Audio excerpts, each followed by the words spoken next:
Join UF Hall of Famer and 14-year NFL vet Shane Matthews every weekday as he brings you all you need to know about your Florida Gators, including news, analysis, and opinions with some of the biggest names in sports. Find us on Spotify, Apple Podcast, Google Podcast, or wherever you listen to your favorite podcast. Or watch us live at 8 a.m. on Facebook, YouTube, and Twitter.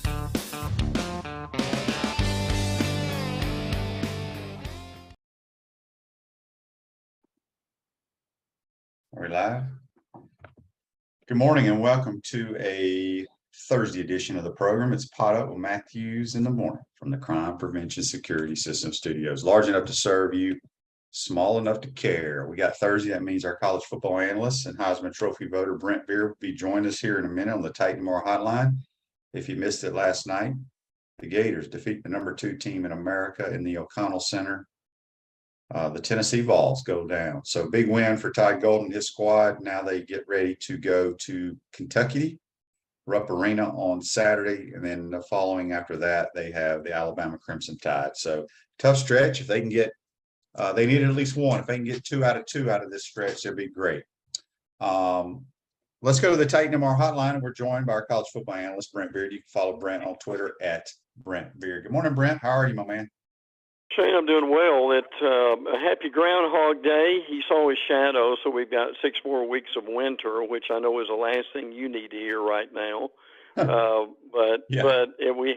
We had National Signing Day yesterday. It was almost a whisper compared to what it used to be. But look, I did want to mention the same thing you did. Tremendous win for the Gators last night. I believe they had like a 15-0 run. At some point, their net ranking is 52 right now, so that will certainly help them. But absolutely, they've got a tough stretch coming. But last night was a absolutely huge win for them. Yes, no doubt about it. And Andy asked here on Facebook Live if I still have on my ice skates. I have not been outside since Sunday. I think Sunday afternoon was the last time I've been outside of our hotel here. We have not been able to do anything. The entire city is under ice. A parking lot looks like a skating rink. So we'll see what happens. Just meetings. That's about all you can do. Brent, college football, as you said, signing day was yesterday. I mean, really, I don't know who really signed. I know Gators signed a couple of kids. But let's go back. We're getting ready for spring ball, but also let's talk about some of the games that are going to be kicking the season off. Yeah, week 0 is something that we enjoy. FIU at Louisiana Tech, Hawaii at Vanderbilt, so they make the trek. Remember, Vandy made it last year. Probably the headliner game is Navy versus Notre Dame in Ireland. So that'd be fun to go call that game, wouldn't it, Shane? Mm-hmm. San Jose State at Southern Cal. So Southern Cal starts the season on week 0. UMass, New Mexico State, UTEP at Jacksonville State. So those are some of your week 0. Just real quick on week 1. Now LSU and Florida State play in Orlando on Labor Day weekend. That is a Sunday night game. That is a sweet game for Sunday night. Florida, Utah, North Carolina, and South Carolina playing Charlotte, West Virginia, and Penn State also are playing. Virginia and Tennessee are playing in Nashville, which is interesting with that too. So that just a few of the early games that we can look forward to. Brent, you cover so much college football and you have friends from all different universities. Have you heard a lot of complaining from the Florida State folks about them playing on a Sunday night? I mean, I know, well, I guess on Monday, nobody's really going to have to work. But, you know, people are still very upset for whatever reason. I can't figure it out, that the Gators are playing Utah on a Thursday night. Okay.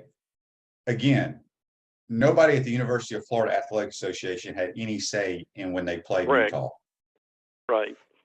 No, there's, as a matter of fact, the way that the Seminole folks are looking at it is this is a Sunday night Labor Day weekend, and they basically got the nation by themselves.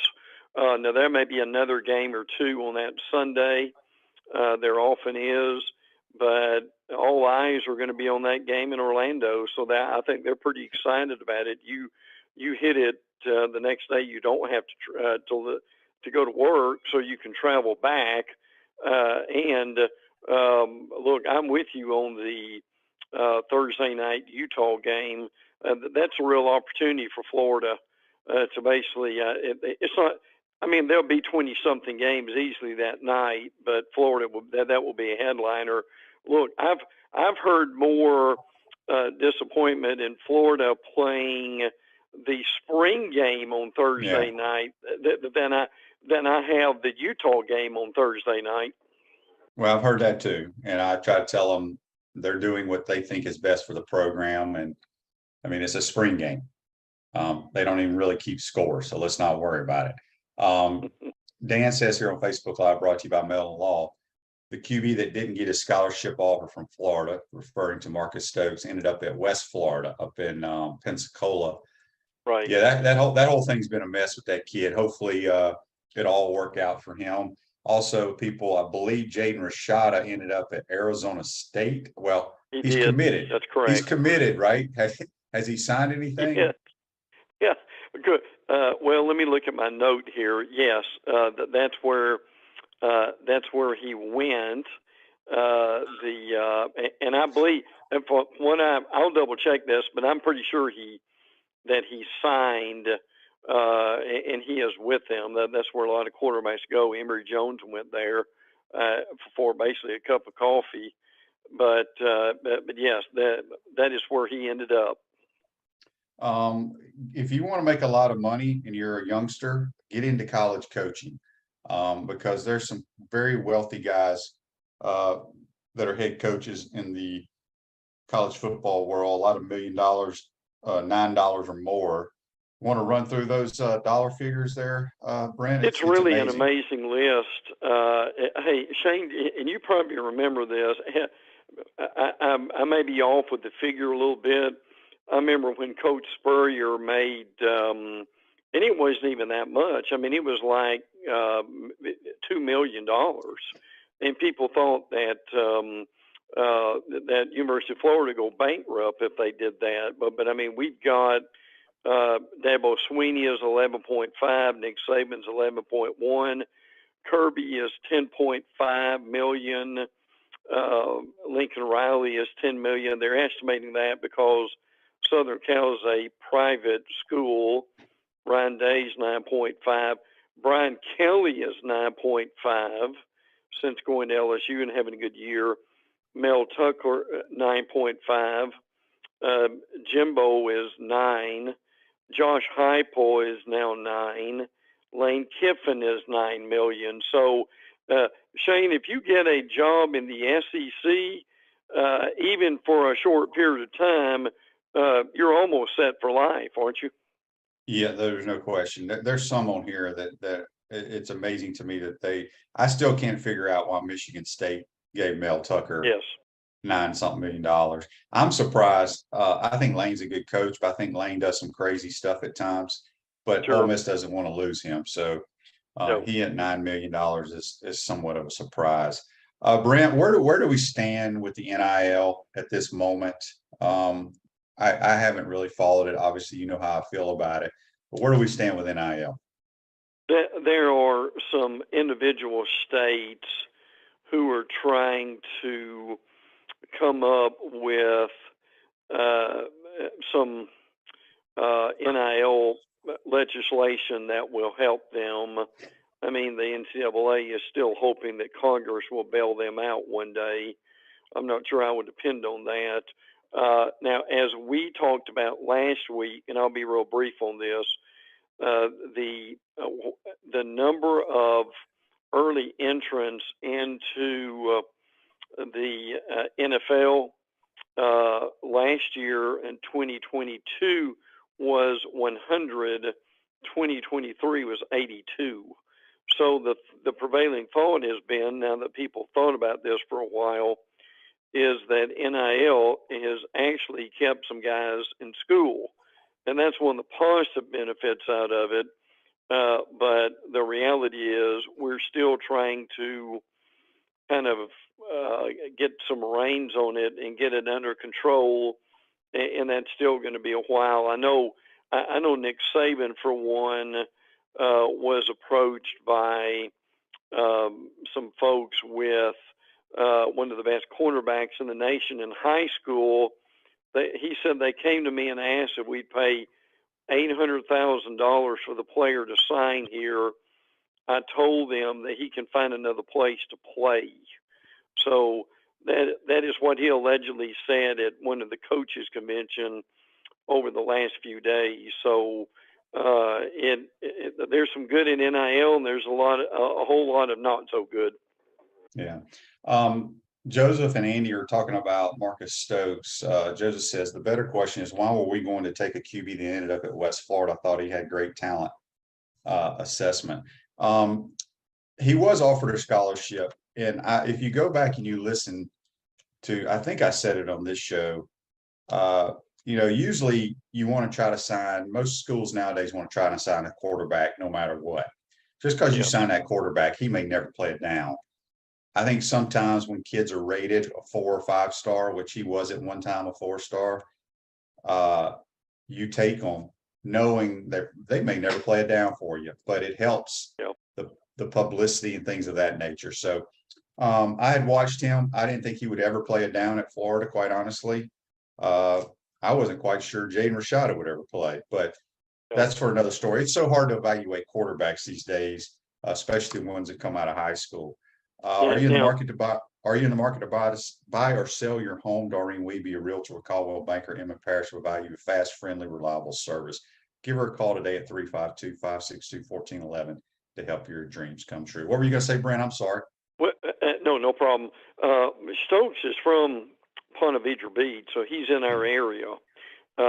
He was an Elite 11 finalist, which is the Times Union. So I think this is one of those things to where, and hopefully he will learn from it, and we won't get into it again.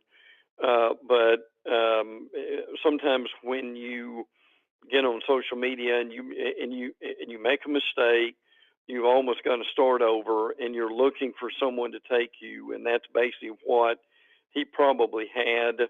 That was out there. So hopefully he can get there and be successful and kind of redo his image while he's there and go from there. He's 6'2", 185. I mean, he's a pretty good quarterback, frankly. So, but that's where he ended up.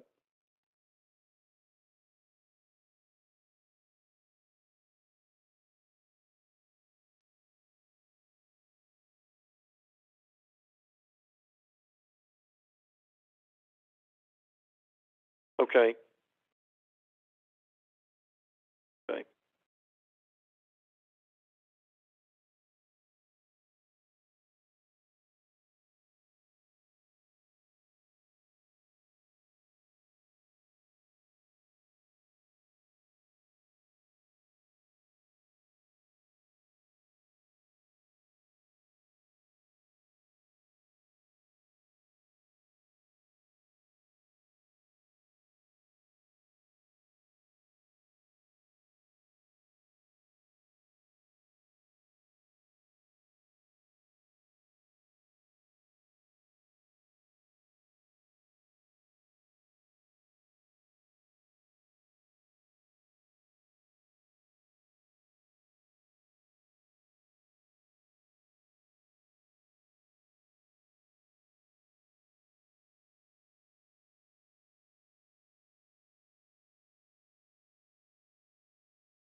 Celebration points where the Gators go to celebrate with premium brands like Nike International Diamond Center, Dave & Buster's, Palmetto Moon, Escape Apology, Visor Rooftop, and the HBC's restaurant Spurrier's Gridiron Grill, the #1 celebrity polished casual restaurant in America.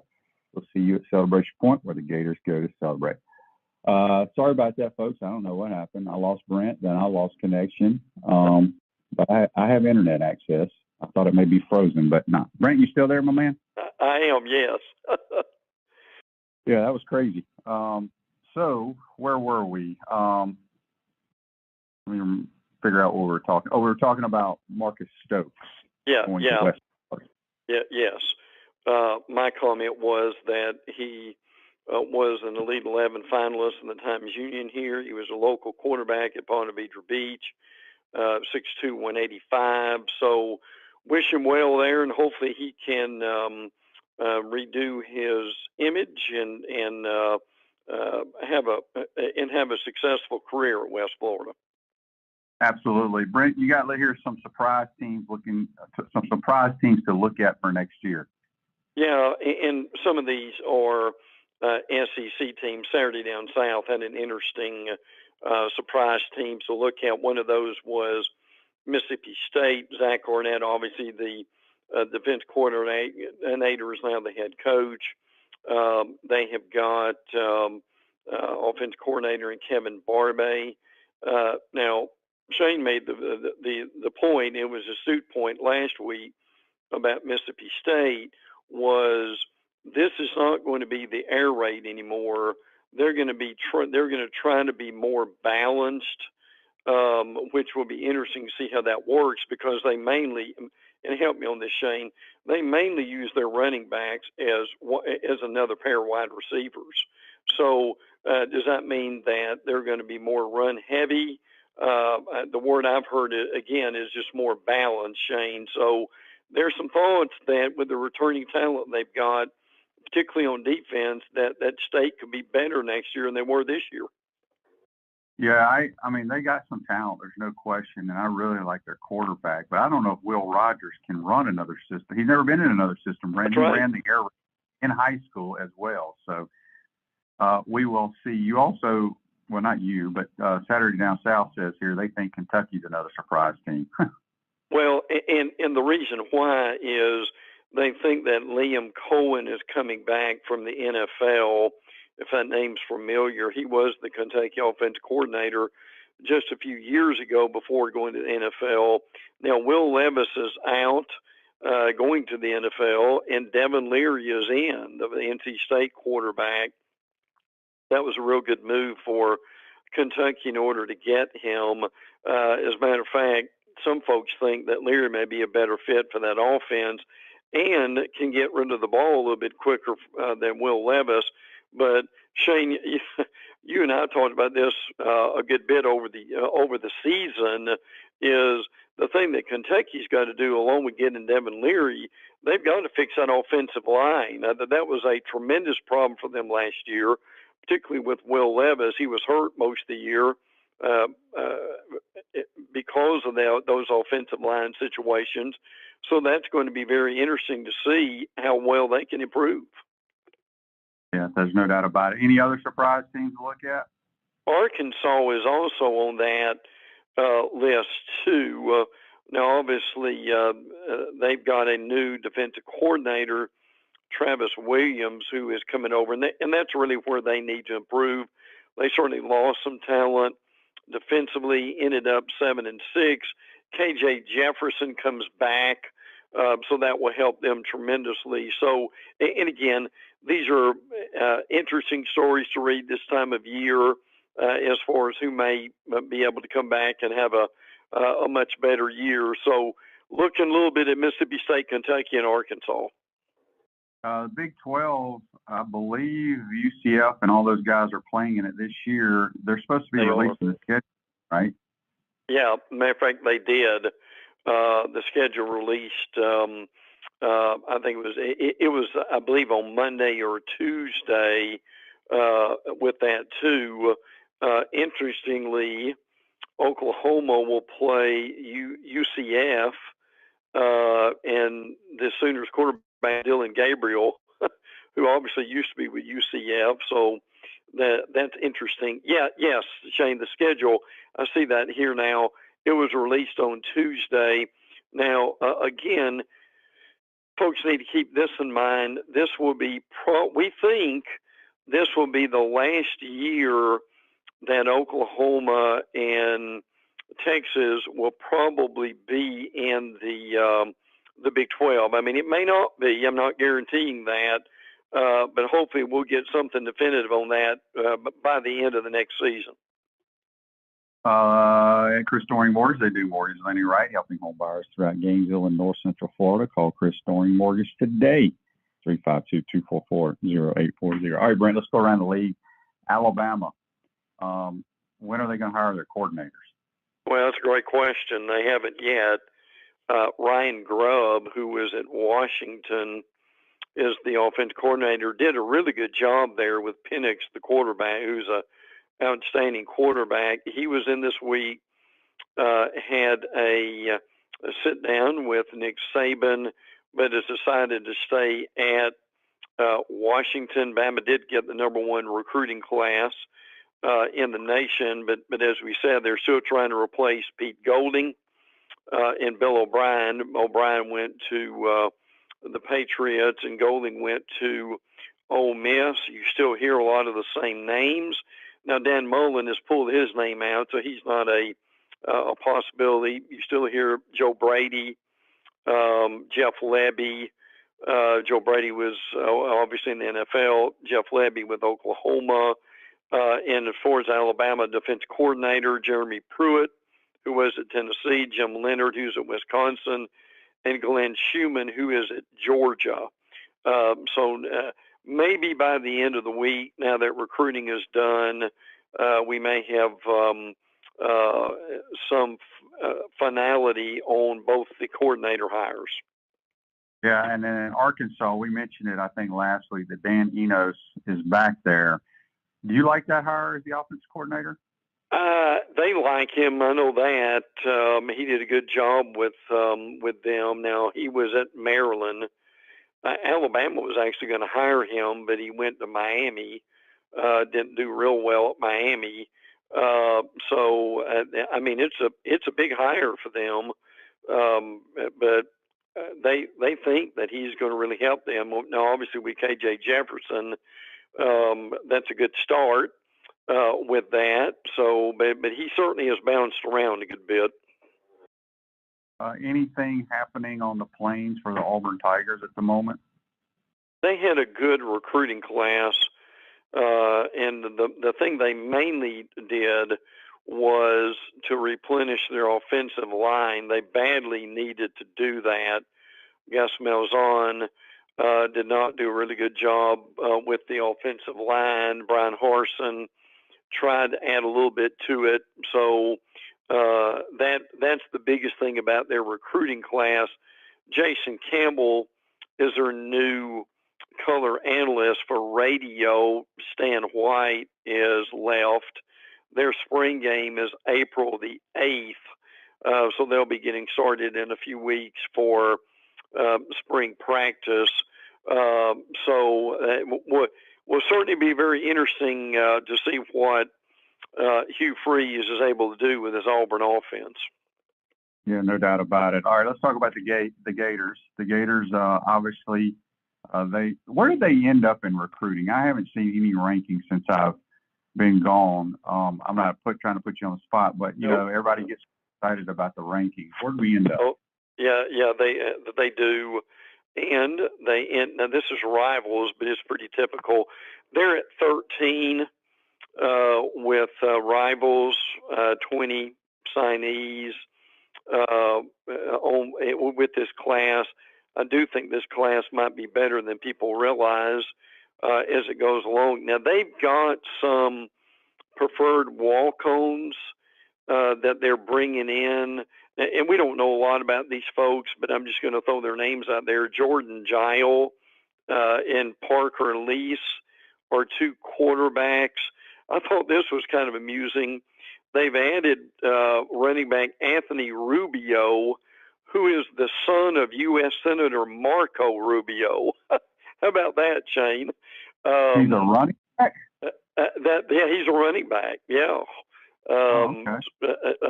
This is from 24/7, and they're looking to add former Marshall commit Lane Swafford with that group too.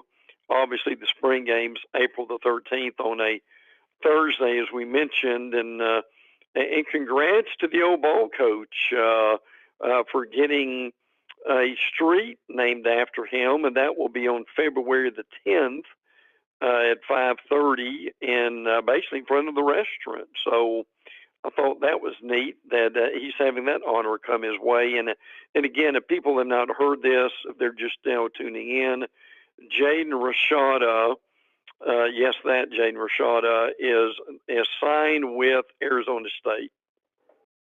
Yes, he has. All right, we got a text here on the Titan Mark text line from Jonathan. Jonathan wanted to get your thoughts. He's not sure if you heard Billy Napier's press conference from yesterday, but he's saying he listened to it, and he says that Billy got hammered hard with the NIL stuff. Well, I'll be honest with you, I didn't, because I was working on other things. But, I mean, look, the only thing you can say with that is right now, I think they're doing all they can do. They're learning like everybody else is. I still support that coaching staff. I still think they're going to do a really good job if given time. But I can understand the questions. Yes. Yeah, a lot of people here say the street should be named Spurrier Path and not Spurrier. That's great, isn't it? Yeah, I kind of agree with that. That'd be kind of cool. Yeah. I think they need to rename University Avenue after him, quite honestly. All right, what do we got going on with the Georgia Bulldogs? Well, the biggest thing going on with Georgia, and again, they had a good recruiting class too. They're in the top 3. Obviously, Stetson Bennett's arrest was not a good look for him. Arrested in Dallas, public intoxication. So hopefully he would be able to work through that. The big thing for Georgia is, what does Todd Monken do? Todd Monken is interviewed with Tampa. He certainly knows about them, about being their new offensive coordinator. We all know about Tom Brady retiring and where that might go. Hopefully Kyle Trask will get a hard look in that situation. But this is a big, really a big decision. I think Kirby Smart will throw a lot of money toward Monken to be able to keep him. But the lure of the NFL may just be too much. But no decision has been made there as of this point either. And again, if folks miss some of this, I'll mention it quickly. A.D. Mitchell is in the transfer portal going to Texas. Ladd McConkey, the wide receiver, is coming back. Also, Cedric Van Pran on the offensive line, he is coming back. Marcus Rosemy Jack Saint is coming back. So the question for Georgia fans and for Kirby will be, over the next few months, can you win 3 in a row? Yeah, that's very, very true. It's going to be interesting when you got guys like the Monkins of the world that have done a really good job at their job. How schools are going to keep them at the collegiate level. It's going to have to be astronomical money, in my opinion, because, as I've stated, the way of the world in college athletics right now, you would much rather go to the pros because you don't have to put up with all the nonsense of basically trying to keep your players 365 days a year. When you go to the pros, you can just coach ball, and that's it. So, we'll see. Brent, before we let you go, give us a few nuggets. Yep, I'll be glad to be able to do that. And what Shane's talking about is we're going to quickly have coordinators who are making $2-3 million a year, which is what some head coaches don't make, but that's just the way it's going to be. Brian Kelly at LSU, they had a good class, number 6 overall. They had 5 players in the in the top 100. People haven't heard John Emery is coming back at running back for LSU. That's going to be a pretty good running back room also for them. So I'm interested very much to see what that's going to be. Again, Ole Miss is going to have a very interesting quarterback room, particularly now with Walker Howard coming over from LSU, Jackson Dart, Spencer Sanders, Oklahoma State is there. Former Vanderbilt quarterback Mike Wright is headed to Mississippi State. Now, again, we know who's quarterback in Mississippi State, but you always need some backup. So I thought that was interesting that's what he's going to do. Also, South Carolina got a big-time recruit yesterday, Nicholas Harbor. He is a five-star. Oregon and Maryland wanted him. 6'5", 225, the number one athlete prospect in the country, runs a 10-8 in the 100-meter dash. And again, Shane Beamer's made some noise, hasn't he, Shane? On the field and off, and with this latest, he had a pretty good recruiting class. So I think they're very excited about all that's going on in Columbia right now. Yeah, no doubt about it, Brent. Appreciate your time. Sorry for the technical difficulties. I don't know what's going on, but we've been locked down here Sure. in an ice storm since Sunday, so not a whole lot of fun. But we appreciate your time, my man, and we'll talk to you next week. Yeah, we'll look forward to that. We'll get into a little bit more scheduling. The ACC released their schedules too. What's unusual is Miami has 2 Friday night games and a Thursday night game coming up for the Canes. Wow, that is interesting. Brent, have a great weekend, my man. You too, bud. Take care. That's Brent Beaird, our college football analyst and Heisman Trophy voter. You can follow Brent on Twitter at Brent Beaird. Going to take a quick time out, come back, pay some bills, get some of your Facebook questions and texts. You're watching and listening to Pot Up Matthews in the Morning from the Crime Prevention Security System Studios. We want to take this moment to thank our sponsors who keep the show going and pay the bills. Our premium sponsors are Crime Prevention Security Systems, large enough to serve you, small enough to care. Titan MRI, Gainesville's only locally owned and operated MRI facility. Meldon Law, the only official injury and accident law attorneys of the Florida Gators. Peaceland Dental, Gator Nation's first choice for dentistry in Port Charlotte. Comfort Temp, comfort is our business, peace of mind is our promise. Campus USA Credit Union. QC Kinetics, live pain-free with QC Kinetics. Dave & Buster's, eat, drink, play, and watch. Our gridiron sponsors are Auto ER, UF Bookstores, Celebration Point Town Center, Chris Doring Mortgage, Silverback Concrete Co., Ruse Ogre State Farm Insurance, Doreen Wibby, Realtor Caldwell Banker, MM Parish. Our touchdown sponsors are Adams Ribs, Gator Dominoes, Celebrate Primary Care, Gator Bait Media, Okido America, Style Cuts, Ironwood Golf Course, Big Mills Cheesesteak, McDonald's of Gainesville, 84 Lumber, Tropical Smoothie Cafe, Aver and Smith, Dowling Signs, Baker's Sporting Goods, Silver Q Billiards and Sports Bar. If you're interested in promoting your business on the show, call Freddie at 352-284-3733. If you like what we're doing here, make sure to follow us and support the businesses that support us. Calling Gator Nation. You're invited to be part of Gator history on Friday, February 10th for the official dedication of Steve Spurrier Way at Celebration Point Promenade in front of Spurrier's Gridiron Grill. Lots of dignitaries and press will be on hand to witness this historic event. And it's open to all who bleed orange and blue. It's the grand unveiling of Steve Spurrier Way. It's all happening Friday, February 10th from 5:30 to 6:15 at Spurrier's Gridiron Grill in Celebration Point. Welcome back to the Crime Prevention Security System Studios, large enough to serve you, small enough to care. It is Pot Up with Matthews in the Morning at Ruse Ogre State Farm offices, a team of dedicated insurance professionals ready to help life go right with the right insurance options for you and your family. Visit ogreneinsurance.com. Give them a call at 352-240-1779. I want to thank Brent Beaird for joining us on the Titan MO hotline. A couple Facebook Lives here. And he says, if you're coaching in a Super Bowl game, and it just went away on me. There it is. If you're coaching in a Super Bowl game, who do you start in their prime, Tom Brady or Joe Montana? Oh, wow, that's a great question. I'd probably go with Brady. I'd go with Brady. But if you ask me who would I start in their prime, Tom Brady or Pat Mahomes, I'm taking Pat Mahomes. So that's just where I stand with that. Let's see here. Dan says he's still frozen where he lives. Yeah, it's icy everywhere in the state of Texas.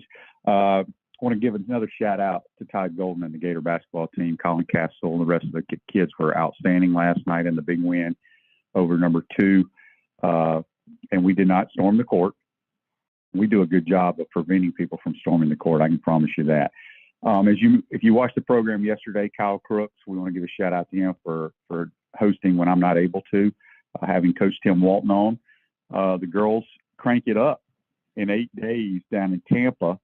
They'll be playing, I think it's Boston University. Let me see. Yeah, they got Boston University and Boston College and Illinois State and obviously USF because they host the tournament down there. But yeah, it's right around the corner and looking for a big, big year from Gator softball. My favorite sporting event on campus year in and year out. Gators play at Kentucky Saturday.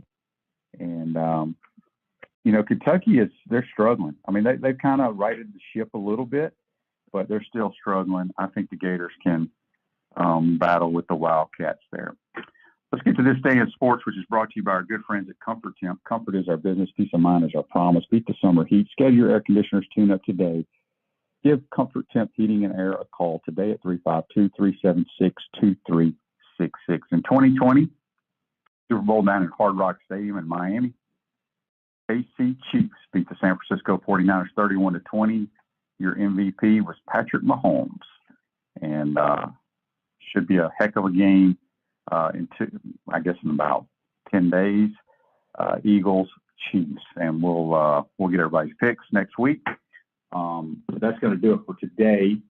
Got a busy week, busy day ahead here, sitting in meetings in the hotel with the players and coaches and things of that nature. But XFL's cranking up the weekend after the Super Bowl, so we're excited.